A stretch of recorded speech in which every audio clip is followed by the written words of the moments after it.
मैंने 16 दिसंबर को क्या बताया था, सुनिएगा जरा। पीटीआई ने एक बड़ा कार्ड खेला है। खान साहब की तरफ से आखिरी इतलात के मुताबिक अब ये हुक्म आया है काजी फाइज ईसा साहब जितना मर्जी कहें कि जनाब शेख साहब के हल्के में पीटीआई का अपना बंदा खड़ा होगा। उनके वो मीडिया नहीं देखते, वो मीडिया भी देखते हैं, वो सोशल मीडिया भी देखते हैं। तो ये जनाब आपने सुना, हमने आपको तकरीबन 1 महीना पहले ही बता दिया था और फिर वैसे ही हुआ है।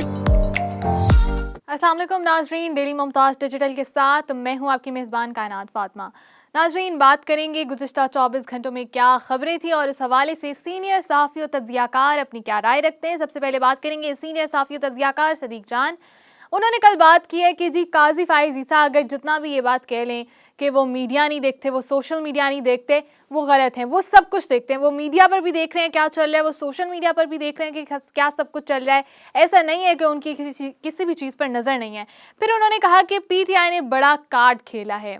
पीटीआई ने बड़ा कार्ड क्या खेला है उस हवाले से भी उन्होंने बताया कि अब जो है बल्ले के निशान जो है वापस लेने के पीटीआई से जो इम्कानात हैं वो कम हो चुके हैं। लाइक बल्ले का निशान अब पीटीआई के पास ही रहेगा, मोस्ट प्रोबेबली उनसे नहीं लिया जाएगा और उनसे छीनने के जो है ना इम्कानात वो कम हो चुके हैं।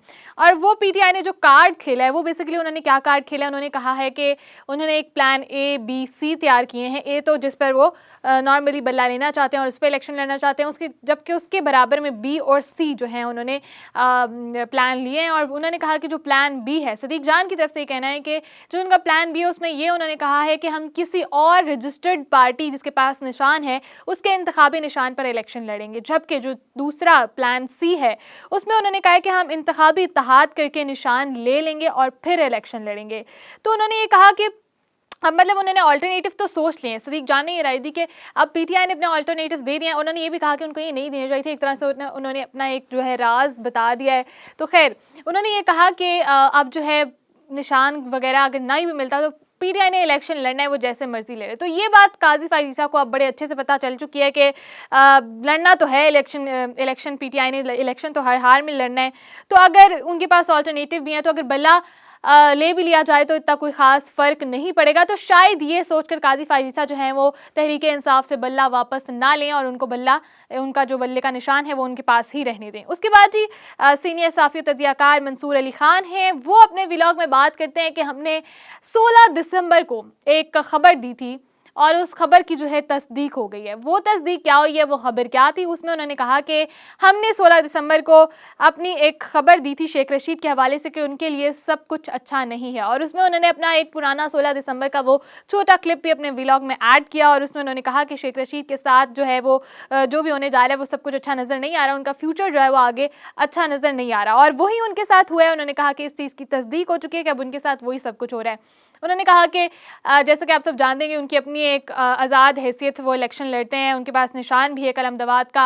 और अब इस बार वो NA 56 और 57 से इलेक्शन लड़ रहे थे। उसके साथ साथ जो है उनके हल्के से जो है पीटीआई कैंडिडेट्स को भी टिकट दे दिया गया जिन हल्कों से वो इलेक्शन लड़ रहे थे। ठीक है, उन्होंने कहा कि उसके बाद कुछ कन्फ्लिक्ट्स आए जिसकी वजह से उन्होंने NA 56 से जो है अपने कागजात नामजदगी शेख रशीद ने वापस ले लिए। और ये भी सुनने में आया कि अभी तक उनके भतीजे को भी टिकट नहीं दिए गए हैं। हालांकि जब उनके पिछला जो इलेक्शन था उसमें जो उनके टिकट दिए गए थे भतीजे को शेख रशीद को, उधर से वो जीता था इलेक्शन। उनका ये कहना था कि अगर ओवरऑल देखा जाए तो पीटीआई के अभी भी बहुत से हल्के बाकी हैं जहाँ पर तहरीक इंसाफ के कैंडिडेट्स को अभी तक टिकट नहीं दिए गए, किसी किस्म की टिकट्स की अनाउंसमेंट नहीं हुई है। तो अभी आज का जो फैसला आना है सुप्रीम कोर्ट का, उसमें ये बात पता चलेगी कि बल्ले का निशान रहता है या नहीं और उसके आगे मजीद तहरीक इंसाफ की क्या प्रोसीडिंग्स है और किस किस के टिकट जो है वो मजीद वापस लिए जाते हैं, दिए जाते हैं और कौन कौन जो है अपने कागजात जमा कराने के बाद दोबारा वापस ले लेता है। क्योंकि शेख रशीद ने भी ले लिया और भी कुछ रहनुमा हैं जिन्होंने अभी तहरीक इंसाफ में से टिकट जो है जमा कराए थे, कागजात नामजदगी जमा कराए थे और फिर उन्होंने अब वापस ले लिया और उनका ये कहना है कि हम इलेक्शन नहीं लड़ना चाहते। तो आगे उन्होंने कहा कि अभी देखते हैं कि आगे क्या क्या विकेट्स गिरती हैं, कौन कौन सी विकेट्स गिरती हैं और क्या क्या खबरें आती हैं। तो नाज़रीन, ये थी कल की मजीद 24 घंटों में जो भी खबरें आई और मजीद खबरों के लिए देखते रहिए डेली मुमताज़ डिजिटल। अब तक के लिए अपनी मेज़बान कायनात फातिमा को दीजिए इजाज़त। अल्लाह हाफ़िज़।